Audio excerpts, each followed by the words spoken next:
அன்பார்ந்த மாணவ செல்வங்களே, இன்று உங்களை சந்திப்பதில் நான் பெருமகிழ்ச்சி அடைகின்றேன். அனைவருக்கும் வணக்கம். இன்று நாம் என்ன பார்க்க போகிறோம் தெரியுமா? ஆமாம், சிறுவர் பாடல்கள். சிறுவர் பாடல்கள் என்றால் என்ன தெரியுமா?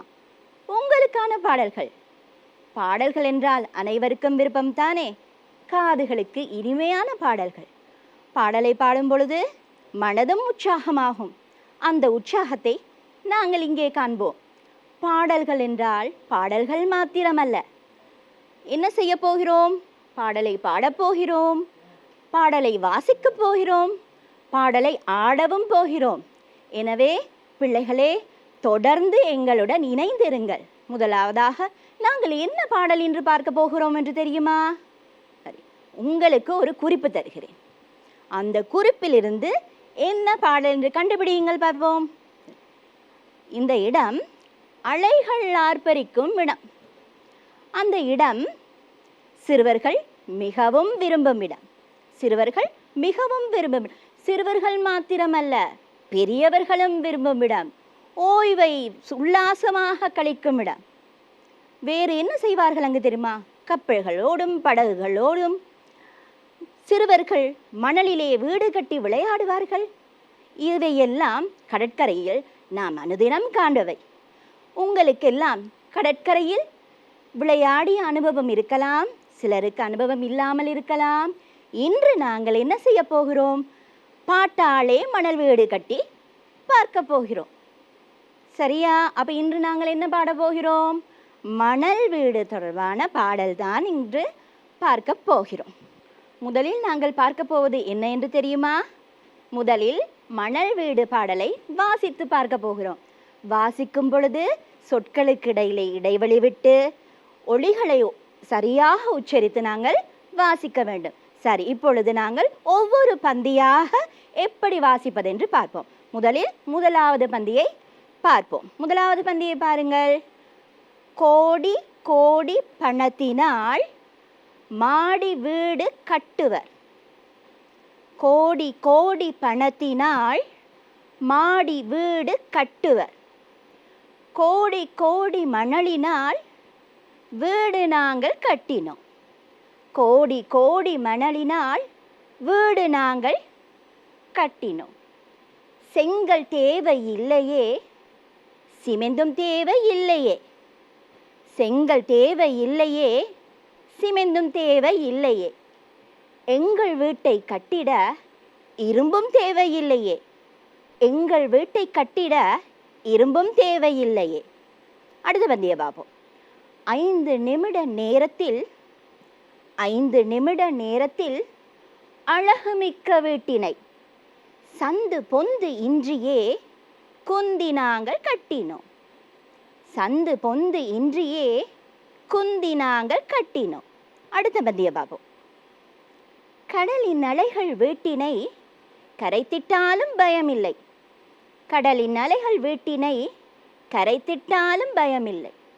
உடனே புதிய வீட்டினை உவகையோடு கட்டுவோம். உடனே புதிய வீட்டினை உவகையோடு கட்டுவோம். ஏடு படிக்கும் யாவரும் கூடி வீடு கட்டுவோம். ஏடு படிக்கும் யாவரும் கூடி வீடு கட்டுவோம். வீடு உடைந்து போகும் முன் ஓடி வந்து பாருங்கள். வீடு உடைந்து போகும் முன் ஓடி வந்து பாருங்கள். இப்போ எப்படி வாசின்னு பார்த்தீங்களா? அப்போ நாங்கள் வாசிக்கிற நேரம் முதலாவது சொற்களுக்கு இடையில இடைவெளியும் சொற்களை சரியான ஒலி உச்சரிப்புடன் என்ன செய்யணும்? ஒலிக்க பழக வேண்டும். திருப்பி ஒருக்கா நாங்கள் என்ன செய்யணும்? மீண்டும் மீண்டும் வாசித்து பழக வேண்டும். சரியா? சரி, இப்போ அடுத்தது நாங்கள் என்ன செய்ய போகிறோம்? என்ன செய்ய போகிறோம்? பாடலை வாசிச்சாச்சு. இப்போ என்ன செய்ய போகிறோம்? இப்போ நாங்கள் இந்த பாடலுக்குரிய அர்த்தம் உங்களுக்கு தெரியுமா? தெரியுமா? சரி, இப்போ நாங்கள் இதில் உங்களுக்கு சொற்கள் மிக இலகுவான சொற்கள் தான். அவ்வளவு கடுமையான சொற்கள் இல்லை, இலகுவான சொற்கள் தான். ஆனாலும் ஓரிரண்டு சொற்கள் உங்களுக்கு விளங்காமல் இருக்கும். அதனால் நாங்கள் ஒவ்வொரு வரியாக நான் வாசித்து உங்களுக்கு விளங்கப்படுத்துவேன். அதை நீங்கள் புரிஞ்சு கொள்ளுங்க. சரியா? அப்போ என்ன கருத்து சொல்லியிருக்கிறாரு அப்படின்றத நாங்கள் இலகுவாக பார்த்து கொள்ளலாம். இப்போ ஒவ்வொரு பந்தியாக பார்ப்போமா? சரி, பார்ப்போம். திரும்பி பாருங்க. கோடி கோடி பணத்தினால் மாடி வீடு கட்டுவர். மாடி வீடு கட்டுறது, நீங்கள் வீடுகள் பார்த்துருக்கீங்களா? சாதாரண வீடுகள் இருக்கு, மாடி வீடுகள் இருக்கு. இந்த வீடுகளை கட்டுறதுக்கு என்ன தேவை? பணம் தேவை. அந்த பணம் எப்படி? கோடி கோடி கோடி கோடின்னு ஏன் சொல்றாங்க? நிறைய பணம் தேவை. எவ்வளவு தேவை? நிறைய பணம் தேவை. அதனால தான் அங்கே கோடி கோடின்னு சொல்லியிருக்கிறாங்க. ஆனால் கோடி கோடி மணலினால் வீடு நாங்கள் கட்டினோமா? நாங்கள் என்ன செய்கிறோம்? ஆனால் கோடி கோடி மணல் எடுத்து வீடு கட்டுறோம். மணலை நாங்கள் என்ன முடியுமா? 1 2 3 எண்ண முடியுமா? முடியாது. என்ன முடியாது. ஆனால் இங்கே கோடி கோடின்னு எதுக்கு அப்போ சொல்கிறாங்க? நிறைய, இங்கேயும் அப்படிதான், நிறைய மணல் எடுத்து நாங்கள் என்ன செய்கிறோம்? வீடு கட்டுறோம். அதை தான் கோடி கோடி மணலினால் வீடு நாங்கள் கட்டினோம்னு சொல்கிறாங்க. சரியா? சரி, அடுத்த பந்தி பாருங்க. செங்கல் தேவை இல்லையே, சிமெண்டும் தேவை இல்லையே. செங்கல் தேவையில்லை. எங்களோட வீட்டை கட்டுறதுக்கு செங்கல் தேவையில்லை, சிமெண்டும் தேவையில்லை. ஒரு சாதாரணமாக வீடு கட்டுறதுக்கு என்ன? செங்கல் தேவை, இரும்பு தேவை, சீமெந்து தேவை. இவையெல்லாம் எங்கள் வீட்டை கட்டுறதுக்கு தேவையில்லை. எங்கள் வீட்டை கட்டுறதுக்கு இவையெல்லாம் தேவையில்லை அப்படின்னு சொல்ல வராங்க. அடுத்த பந்தியை பார்ப்போம். 5 நிமிட நேரத்தில் அழகுமிக்க வீட்டினை. 5 நிமிட நேரத்தில் அழகுமிக்க வீடு. என்னது? 5 நிமிஷம் தான் எங்களுக்கு போகும். 5 நிமிடத்தில் நாங்கள் அழகான வீடு கட்டிடுவோம். எப்படி? அழகான வீடு கட்டிடுவோம். அந்த வீடும் எப்படி இருக்குமா? சந்து பொந்து எதுவுமே இருக்காது. சந்து பொந்துன்னு என்ன? நாங்கள் வீடு கட்டுற நேரம் என்ன இருக்கும்? கதவு இருக்கும், ஜன்னல் இருக்கும், இப்படி துவாரங்கள் இருக்கும் தானே. இதெல்லாம் எங்கள் வீட்டில் இருக்காது. எங்கள் வீட்டில் சந்து பொந்து எதுவும் இருக்காது. அதையும் நாங்கள் எப்படி கட்டுறோம்? குந்தி கட்டுறோம். குந்தினா எப்படி? முழங்கால்களை மடித்து அப்படி குந்தி கட்டுறது தான் என்னது? குந்தி நாங்கள் கட்டினோம். சரி, அடுத்த பந்தியை நாங்கள் பார்ப்போம். கடலின் அலைகள் வீட்டினை கரைத்திட்டாலும் பயமில்லை. கடலின் அலைகள் வீட்டினை கரைத்திட்டாலும் பயமில்லை. என்ன கடலின் அலைகள் வீட்டினை? அந்த கடற்கரையில் என்ன இருக்கும்? அலைகள் ஆர்ப்பரிச்சுக்கிட்டே இருக்கும். என்ன? அலைகள் வந்து வந்து போய்கிட்டே இருக்கும். அப்படி வந்து என்ன செய்யும்? அந்த வீட்டினை அப்படியே கரைச்சிட்டு போயிடும். அப்படி கரைச்சிட்டு போனாலும் எங்களுக்கு எந்த பயமும் இல்லை. ஏன்? உடனே புதிய வீட்டை என்ன செய்திருவோம்? 5 நிமிஷத்தில் நாங்கள் கட்டி முடித்து விடுவோம். அதையும் நாங்கள் எப்படி கட்டுறோம்? உவகையோடு கட்டுவோம். உவகை என்றால் என்ன? சந்தோஷம், மகிழ்ச்சி. கவலைப்பட மாட்டோம். நாங்கள் என்ன செய்வோம்? உவகையோடு சந்தோஷமாக புதிய வீட்டை கட்டி முடிப்போம் அப்படின்னு பாடுறாங்க. சரியா? சரி, அடுத்த பந்தியை பார்ப்போம். ஏடு படிக்கும் யாவரும் கூடி வீடு கட்டுவோம். யார் ஏடு படிக்கிறது? நீங்கள் எல்லாம் தான். சின்னஞ்சிறார்களாகிய நீங்கள் தான் ஏடு படிக்கிறீங்க. ஏடுன்னு சொல்கிறது இங்கே எதை?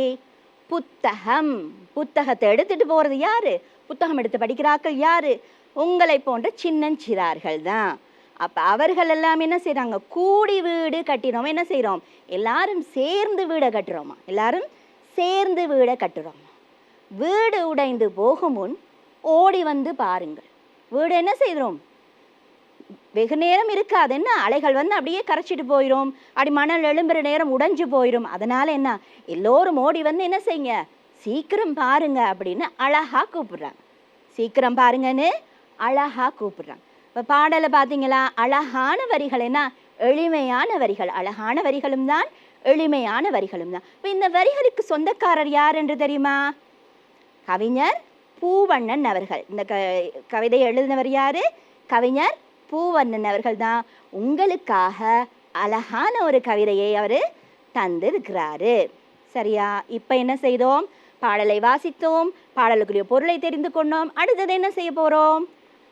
பாடலை பாடப்போகிறோம். பாடலை பாடப்போகிறோம். பாடுவதென்றால் எல்லாருக்கும் சந்தோஷம் தானே? சரி, இப்போ பாடலை என்ன செய்வோம்? மெட்டோடு அழகாக பாடி பார்ப்போம். கோடி கோடி பணத்தினால் மாடி வீடு கட்டுவர். கோடி கோடி மணலினால் வீடு நாங்கள் கட்டினோம். கோடி கோடி பணத்தினால் மாடி வீடு கட்டுவர். கோடி கோடி மணலினால் வீடு நாங்கள் கட்டினோம். இதான் முதலாவது பந்தி. எப்படி இருக்கு? மெட்டு நல்லா இருக்கா? சரி, இப்போ அடுத்த பந்தியை பார்ப்போமா?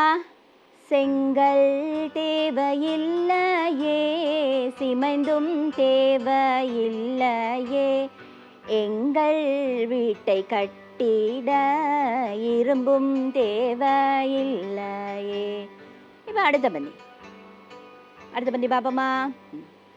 5 நிமிட நேரத்தில் அழகு மிக்க வீட்டினை சந்து பொந்து இன்றியே குந்தி நாங்கள் கட்டினோம். இப்போ அடுத்த பந்தி. கடலின் அலைகள் வீட்டினை கரைத்திட்டாலும் பயமில்லை, உடனே புதிய வீட்டினை உவகையோடு கட்டுவோம். சரியா? இப்போது கடைசி பந்தி. அடுத்தது என்னது? கடைசி பந்தி. 7 படிக்கும் யாவரும் கூடி வீடு கட்டினோம், வீடு உடைந்து போகும் முன் ஓடி வந்து பாருங்கள், வீடு உடைந்து போகும் முன் ஓடி வந்து பாருங்கள். எப்படி இருந்துச்சு பாடல்? நல்லா இருந்துச்சா? நல்லா இருந்துச்சா? இப்போ என்ன செய்ய போகிறோம்? நிறுத்தி தானே பாடணும் பாடலை. இப்போ நாங்கள் ஒரே அடியாக என்ன செய்கிறோம்? பாடலை பாட போகிறோம். நீங்களும் என்ன செய்யுங்க? என்னோட சேர்ந்து பாடி பாருங்க. சரியா? முதல்ல இருந்து போவோமா? முதலாவது பந்தியிலேருந்து நாங்கள் திருப்பி என்ன செய்ய போகிறோம்? போகிறோம். முதலாவது பந்தியிலேருந்து திருப்பி பாடலை நிறுத்தாமல் பாட போகிறோம். பாடுவோமா? வாங்க பாடலாம். கோடி கோடி பணத்தினால் மாடி வீடு கட்டுவர், கோடி கோடி மணலினால் வீடு நாங்கள் கட்டினோம், செங்கல் தேவையில்லையே, சிமெண்டும் தேவையில்லையே, எங்கள் வீட்டை கட்டிட இரும்பும் தேவையில்லையே, கோடி கோடி பணத்தினால் மாடி வீடு கட்டுவர், கோடி கோடி மணலினால் வீடு நாங்கள் கட்டினோம். 5 நிமிட நேரத்தில் அழகு மிக்க வீட்டினை சந்து பொந்து இன்றியே குந்தி நாங்கள் கட்டினோம். 5 நிமிட நேரத்தில் அழகு மிக்க வீட்டினை சந்து பொந்து இன்றியே குந்தி நாங்கள் கட்டினோம். கடலின் அலைகள் வீட்டினை கரைத்திட்டாலும் பயமில்லை, உடனே புதிய வீட்டினை உவகையோடு கட்டுவோம். கடலின் அலைகள் வீட்டினை கரைத்திட்டாலும் பயமில்லை, உடனே புதிய வீட்டினை உவகையோடு கட்டுவோம். கோடி கோடி பணத்தினால் மாடி வீடு கட்டுவர், கோடி கோடி மணலினால் வீடு நாங்கள் கட்டினோம். 7 படிக்கும் யாவரும் கூடி வீடு கட்டுவோம், வீடு உடைந்து போகும் முன் ஓடி வந்து பாருங்கள், வீடு உடைந்து போகும் முன் ஓடி வந்து பாருங்கள். கோடி கோடி பணத்தினால் மாடி வீடு கட்டுவர், கோடி கோடி மணலினால் நாங்கள் கட்டினோம். வீடு உடைந்து போகும் முன் ஓடி வந்து பாருங்கள். வீடு உடைந்து போகும் முன் ஓடி வந்து பாருங்கள். ஓடி வந்து பாருங்கள்.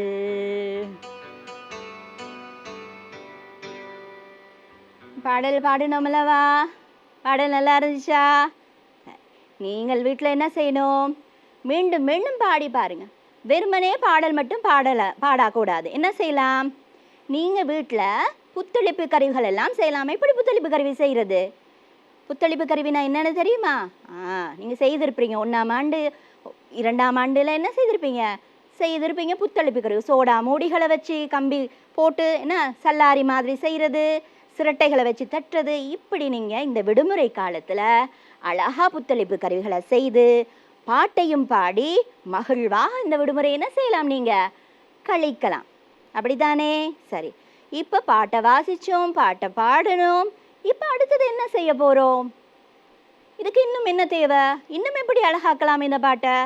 என்ன செய்யலாம்? பாட்டை ஆடி பார்க்கலாமா? ஆமாம், பாட்டை அழகாக நாங்கள் அபிநயம் போட்டு என்ன செய்வோம்? ஆடி பார்ப்போம். வாங்க.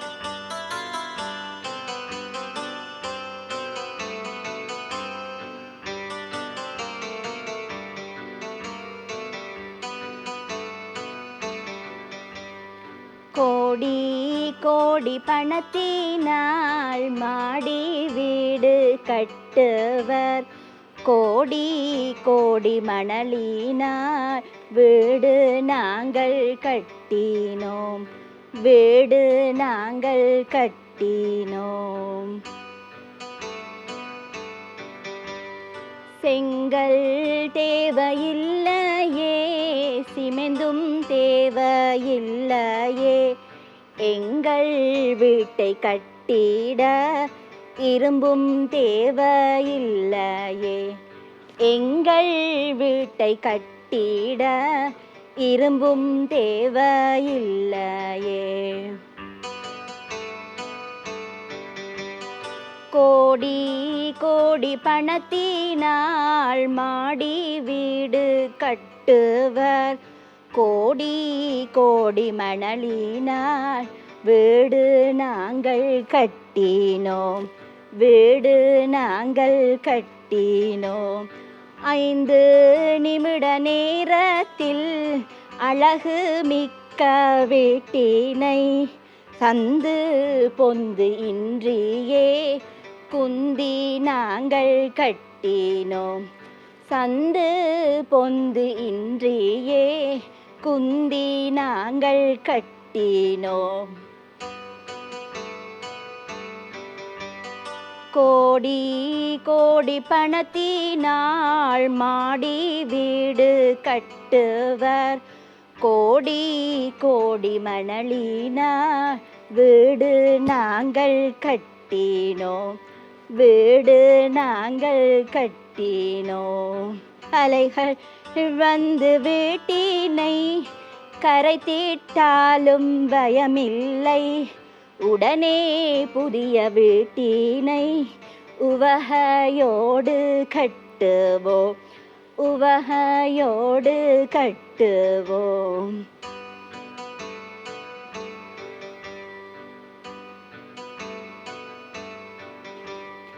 ஏடு படிக்கும் யாவரும் சேர்ந்து வீடு கட்டினோம். வீடு உடைந்து போகும் முன் ஓடி வந்து பாருங்கள்.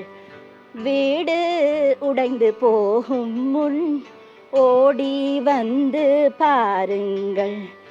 ஓடி வந்து பாருங்கள். கோடி கோடி பணத்தினால் மாடி வீடு கட்டுவர். கோடி கோடி மணலினால் வீடு நாங்கள் கட்டினோம். வீடு நாங்கள் கட்டினோம். இப்போ பாட்டாள மணல் வீடு கட்டினோம், ஆடி மணல் வீடு கட்டினோம்.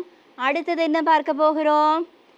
ஆமாம், இந்த வீட்டுக்குரிய மணல் வீடு கட்டுவதற்குரிய என்னது பயிற்சிகள் அந்த மணல் வீடு பாடத்தில் பயிற்சிகள். அப்போ பயிற்சிகளை செய்கிற நேரம் உங்களுக்கு இந்த மணல் வீடு தொடர்பான சகல விடயங்களும் உங்களுக்கு என்னது தெளிவாக புரியுமா இல்லையா? புரியும். இப்போ நீங்கள் இவ்வளோ நேரம் படித்ததை வச்சு இந்த பயிற்சிகளை நாங்கள் எப்படி செய்யலாம்னு பார்ப்போமா?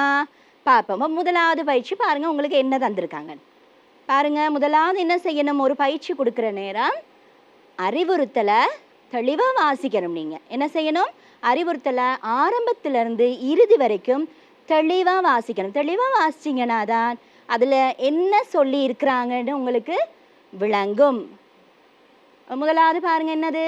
பாடலை வாசித்து பின்வரும் வினாக்களுக்கு விடை தருக.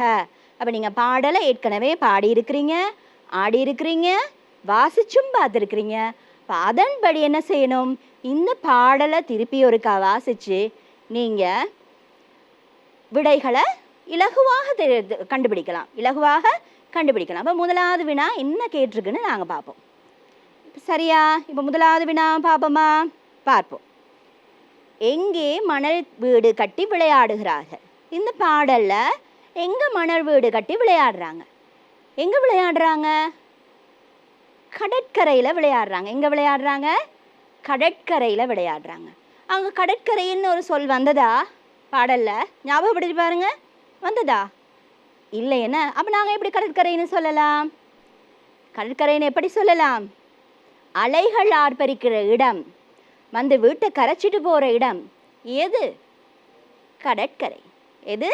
கடற்கரை. அப்போ அதை வச்சு தான் நாங்கள் இந்த மணல் வீடு கட்டி விளையாண்ட இடம் எதுன்னு சொல்லுவோம்? கடற்கரைன்னு நாங்கள் சொல்லுவோம். சரியா?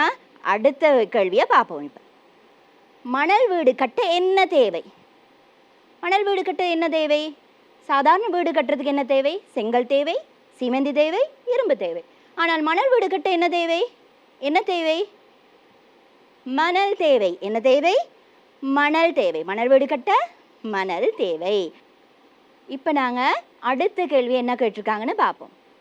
கோடி கோடி பணத்தினால் எதை கட்டுவர்?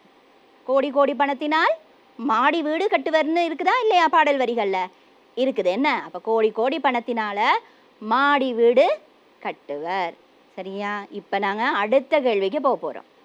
மணல் வீடு கட்ட எவ்வளவு நேரம் செலவாகும்? எவ்வளவு நேரம் செலவாகும்? 5 நிமிட நேரத்தில் அழகுமிக்க வீட்டினைன்னு படித்தோமா இல்லையா? படித்தோம். 5 நிமிடம் தான். அப்போ இதுக்குரிய விடை என்னவாக இருக்கும்? 5 நிமிடம். இதுக்குரிய விடை என்னவாக இருக்கும்? 5 நிமிடம். அடுத்த பயிற்சி. சரியா? இப்போ நாங்கள் கேள்வி வினாக்களை பார்த்தோம், விடைகளையும் பார்த்தோம். இப்போ ஒரு சின்ன பயிற்சி இருக்குது, அதையும் நாங்கள் பார்த்துட்டு போவோமா? பார்ப்போம். பாப்பா என்ன கேட்டிருக்காங்க.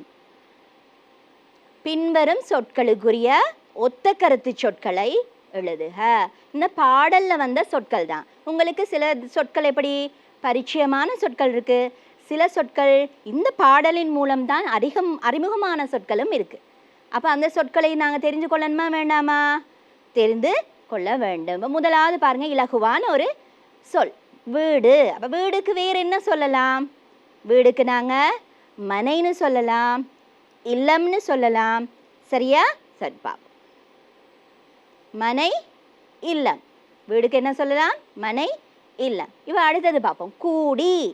கூடி என்றால் என்ன? கூடினா சேர்ந்து. கூடினா சேர்ந்து, இணைந்து. அதான் அதுக்குரிய விடை. கூடிக்கு ஒத்த கருத்து சொல் என்னது? சேர்ந்து, இணைந்து. அடுத்தது பாருங்க, அழகு. அடுத்தது அழகு. அழகுக்கு என்ன சொல்லுவோம்? வடிவான மலர், வடிவான பூ, வடிவான சட்டைன்னு சொல்லுவோமா இல்லையா? சொல்லுவோம். அப்போ அழகுக்கு வடிவு சொல்லுவோம், எழில்னும் சொல்லுவோம். வடிவு சொல்லுவோம், எழில்னும் சொல்லுவோம். அடுத்தது பாருங்க, உவகை. நான் அந்த பாடல் விளங்கப்படுத்துறதுமே சொன்னேன்னா இல்லையா? உவகை. உவகைக்கு என்னது? உவகைக்கு மகிழ்ச்சி, சந்தோஷம், இன்பம், இப்படி எல்லாம் நிறைய சொற்கள் இருக்கு. இப்போ இதில் மகிழ்ச்சி, சந்தோஷம் உங்களுக்கு உவகைக்கு அழகா சொல்லலாம். அடுத்தது இறுதியா பாருங்க, ஏடு. ஏடுக்கு என்னது? ஏடு புத்தகம். உங்களுக்கு பரிச்சயமான சொல் என்னது? புத்தகம். இன்னும் ஒரு புதிய சொல் என்ன சொல்லலாம்? பனுவல். என்னது? பனுவல். அப்போ ஏடுக்கு பனுவல், புத்தகம் அப்படின்னு நாங்கள் சொல்லலாம். இவை தான் இந்த சொற்களுக்குரிய ஒத்த கருத்து சொற்கள். அடுத்த பயிற்சியையும் நாங்கள் பார்ப்போம். பாடலை நினைவு கூர்ந்து கீறிட்ட இடங்களை நிரப்புக. சரி, பாடலை நினைவு கூர்ந்து கிருட்டெடுத்து நிரப்பணும். நீங்க பார்ப்போம், உங்கள் பாடல் ஞாபகம் வருதான்னு பார்ப்போம் ஒவ்வொரு வரியா. முதலாவது பாருங்க, கோடி கோடி, அங்கே ஒரு இடைவெளி, வீடு நாங்கள் கட்டினோம். பாடல் ஒருக்கா பாடி பாருங்க பார்ப்போம். கோடி கோடி மணலினால் வீடு நாங்கள் கட்டினோம். அப்படிதானே? கோடி கோடி மணலினால் வீடு நாங்கள் கட்டினோம். அப்போ அந்த இடைவெளிக்கு என்ன வரும்? மணலினால். என்னது? மணலினால். அடுத்தது பாருங்க, எங்கள் வீட்டை கட்டிட இடைவெளி தேவை இல்லையே. பாடி பாருங்க மாமா அந்த வரிய. எங்கள் வீட்டை கட்டிட இரும்பும் தேவை இல்லையே. அப்ப அந்த இடைவெளிக்கு என்ன வரணும்? இரும்பும். அடுத்தது, முதல்லையே உங்களுக்கு இடைவெளி கொடுத்துருக்குது. அடுத்தது, இன்றையே இடைவெளி நாங்கள் கட்டினோம். அப்போ இதில் நீங்கள் எந்த சொல்ல வச்சு நீங்கள் கண்டுபிடிக்கலாம்? இன்றையே என்று சொல்ல வைத்து கண்டுபிடிக்கலாம். அப்போ என்ன இன்றைய வீடு கட்டுறோம்? சந்து பொந்து இன்றையே எப்படி கட்டினோம்? குந்தி நாங்கள் கட்டினோம். எப்படி கட்டினோம்? குந்தி நாங்கள் கட்டினோம். அப்போ அந்த இடைவெளிக்கு வர வேண்டிய சொற்கள் என்ன? சந்து பொந்து, அடுத்தது குந்தி. இந்த 2 சொற்களும் தான் இந்த இடைவெளிக்கு வரும். அடுத்தது பார்ப்போம். உடனே இடைவெளி வீட்டினை இடைவெளி கட்டுவோம். அதுக்கு என்ன வரும்? உடனே புதிய வீட்டினை உவகையோடு கட்டுவோம். அப்போ உடனே புதிய வீட்டினை உவகையோடு கட்டுவோம். புரிஞ்சுதா? அடுத்தது இறுதியான கேள்வி. வீடு இடைவெளி போகும் முன் இடைவெளி வந்து பாருங்கள். இப்போ இதில் பார்ப்போம் என்னன்னு. என்ன வரும்? வீடு உடைந்து போகும் முன் ஓடி வந்து பாருங்கள். ஞாபகம் வந்ததா? பார்ப்போம். வீடு உடைந்து போகும் முன் ஓடி வந்து பாருங்கள். ஞாபகம் வந்ததா? நல்லா. சரி, இப்போ பாடல் உங்களுக்கு நல்லாவே மனனமாகி இருக்கும். பாடலில் நாங்கள் இன்று மணல் வீடு கட்டி பார்த்தோம். மணல் வீடு கட்டுவதற்கு எங்களுக்கு மணல் தேவை என்று பார்த்தோம். உவகையோடு கட்டினோம்னு பார்த்தோம். அலைகள் மணலை அரித்து கொண்டு போகணும்னு பார்த்தோம். பாடலை எழுதியவர் பூவண்ணன் என்பதையும் தெரிந்து கொண்டோம். புதிய சொற்களை தெரிந்து கொண்டோம். இடைவெளி நிரப்புறதை பற்றி பார்த்தோம். அறிவுறுத்தல்களை ஒழுங்காக வாசிக்கணுன்றதையும் தெரிந்து கொண்டோம். பாடலை எப்படி அழகாக வாசிக்கிறதையும் நாங்கள் இன்று பார்த்தோம். அதே போல் இன்னும் ஒரு சந்தர்ப்பத்தில் ஒரு அழகான நிகழ்ச்சியில் உங்களை சந்திக்கிறேன். வணக்கம் பிள்ளைகள்.